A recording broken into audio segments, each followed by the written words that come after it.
Bem, pessoal, vamos começar a nossa 10ª aula, onde vamos resolver uma estrutura espacial, né, que chamamos de grelha. O que é uma grelha?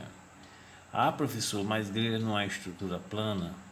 A sua arquitetura, ela é plana, mas o seu carregamento obrigatoriamente tem que ser perpendicular a esse plano, ok? Então você vai ter que ter um sistema de eixo X, Y e Z para poder você representar tanto os esforços como as deformadas deste tipo de estrutura, ok, pessoal?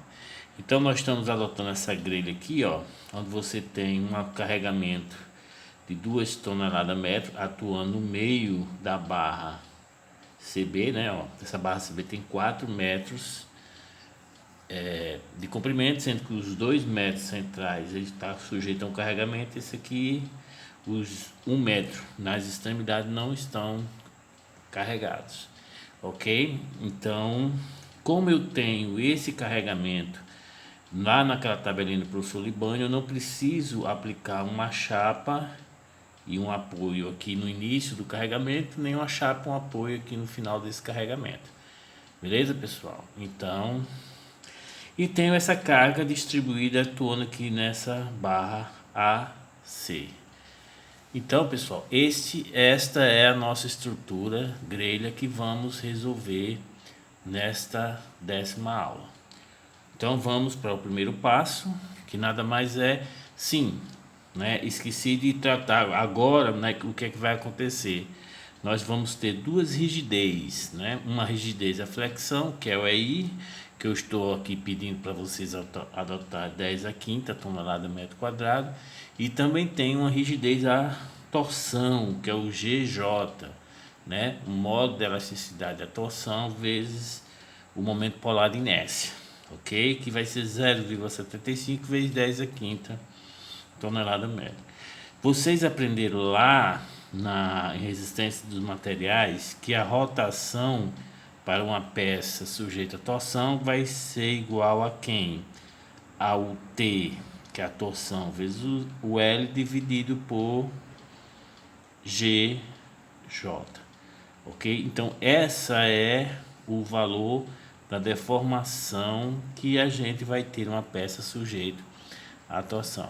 Então, caso eu precise dar uma rotação unitária, né, ou seja, para essa distorção ser igual a 1 radiano, o que é que vai acontecer? Eu vou ter que aplicar uma torção T igual a GJ dividido por L, ou seja, o L é inversamente proporcional à torção, ok? Quanto maior o L, menor vai ser a torção que eu tenho que aplicar para ter uma rotação unitária. E quanto menor o L, maior vai ser a torção. Ok, pessoal? Então tá entendido aqui que agora nós vamos trabalhar com duas rigidez, a flexão e a torção. Então, beleza. Então vamos, pessoal, criar o nosso sistema de referência. Quando eu trabalho com torção e trabalho também com flexão, eu vou ter dois sistemas de rotação. Então, um sistema de rotação perpendicular ao eixo, que é o da flexão, né? E um sistema de rotação que está axial a esse eixo, ou seja, no seu mesmo eixo da barra, né? Ou seja, que é a distorção, ou seja, que vai ser provocado pelo um momento torsor.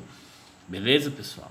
Então, nesse caso dessa estrutura, aqui em D eu tenho, não sei se ficou bem visível, mas eu tenho um engaste, né? Ó, esse B, esse D e o B são pontos que estão engastados, ok? Então esse engaste não admite nem rotação, ou seja, essa rotação perpendicular à barra, nem rotação no eixo da barra provocado pela torção, né? E nem a deflexão, ou seja, ele nem sobe nem desce. Então D e B são extremidades, e o A também é um apoio de segundo gênero.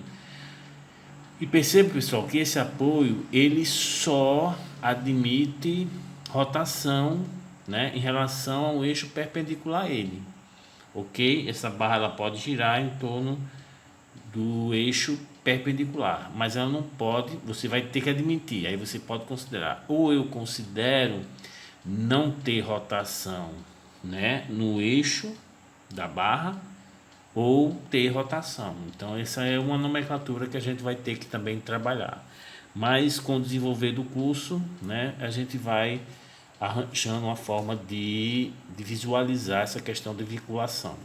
Então perceba que o que eu tenho de nó externo é apenas nó interno, nó interno, o nó C e o nó E, ok? Então eu preciso aqui, ó como fica interessante o nosso sistema de referência. Eu vou ter que colocar em C uma chapa impedindo a sua flexão, ok? Mas note quando o C ele flexiona, o que vai acontecer com a barra CD? Ela vai sofrer uma torção. Então também tenho que colocar uma chapa aqui no eixo CD, né, de forma que essa chapa impeça também a deflexão na barra CB, ok? Então você vai ter um conjugado de duas chapas aí, né? Ó. Da mesma forma em E, ele pode girar em relação a esse eixo CE, então eu preciso colocar uma chapa, e também pode girar em relação a DE, então também tenho que colocar uma chapa aqui. Eu vou ultrapassar aqui para você ter uma visualização em tridimensional. Ou seja, pessoal, nesse C eu tenho essa situação aqui, ó, eu tenho essa chapa aqui, né, ó, que quando essa chapa flexiona, ou seja, essa mão aqui eu flexiono, ó, o que acontece com essa outra? Ela torce. Mesma coisa quando essa aqui flexiona, o que acontece com essa mão? Ela torce. Ok? Então vocês vão ter que ter esse cuidado. Então pronto, para eu travar essa estrutura eu só necessitei dessas 4 chapas. Ah, professor, não precisa de apoio? Não, nesse caso não, mas se caso não tivesse esse apoio aqui, ó, em C, por exemplo, você teria que colocar um apoio, ok? Caso não tivesse esse apoio aqui, você também teria que colocar um apoio. Então, no sistema de referência, ao invés de ser 4, seria 5, né? Então, nesse caso, eu vou também resolver um outro caso de grelha, depende do desenrolar da resolução dessa aqui. Se ficar muita dúvida, a gente vai trabalhar com outra grelha. Pessoal, eu estou mandando para vocês um software livre, né? Que é o VGPlan, que ele é um software que é utilizado para cálculo de grelhas em edifícios altos. Então ele é meio complicado, mas a gente vai conseguir destrinchar ele de forma que ele resolva essas pequenas estruturas planas de grelha, tá entendendo? Então é um desafio que a gente vai fazer. Então nesse caso, como eu já defini o travamento da minha estrutura, então eu vou enumerar essas chapas, né? Então aqui vamos dizer que seja a chapa 1, essa aqui vai ser a chapa 2, essa aqui vai ser a chapa 3 e essa aqui vai ser a chapa 4. Quando você enumera, pessoal, então, ó, para a gente ver qual vai ser a deformações, vamos definir isso aqui como sendo o eixo X e esse aqui como sendo o eixo Y. Ok, pessoal? Então, de acordo com a numeração que nós adotamos nessa grelha, eu vou ter o vetor das incógnitas constituído por quem? Primeira posição relativa à chapa 1. Então, pessoal, a chapa 1 significa dizer, pessoal, que eu vou determinar a rotação de C em relação a que eixo? X. Ok? Porque isso aqui é rotação, essa é deflexão, é o quanto ela vai girar em relação ao eixo X, que é perpendicular ao eixo CB. Ou seja, rotação da chapa 2, ou seja, chapa 2 continua sendo o ponto C, então é rotação de C em relação a que eixo? Perpendicular à barra CE, ou seja, em relação ao eixo Y. Ok, pessoal? Né? Chapa 3. Então, chapa 3 é rotação de E em relação ao eixo perpendicular Y. E chapa 4, rotação de E em relação à perpendicular, que vai ser o eixo X. Caso houvesse um apoio, então seria deslocamento linear daquele apoio em relação ao eixo Z, ou seja, vou trabalhar com o eixo Z, que nesse caso obrigatoriamente terá que ser para cima, né? Para o sistema ficar destróximo. O X vetorial Y vai ter que dar Z, então o Z tem que ficar para cima. Mas como não tem apoio, mas perceba que se tivesse apoio, seria um deslocamento linear em relação ao eixo Z.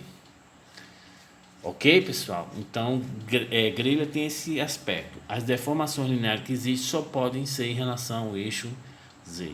Se tiver a possibilidade de ter um deslocamento tanto em X como em Y, ele não é grelha, ele passa a ser um pórtico plano.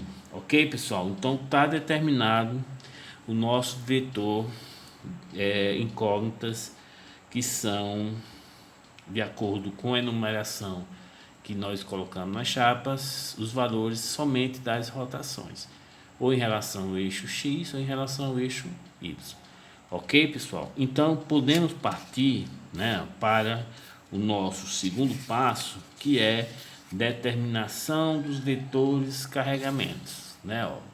Pelo adiantado tempo, vamos deixar para a próxima aula. Tchau.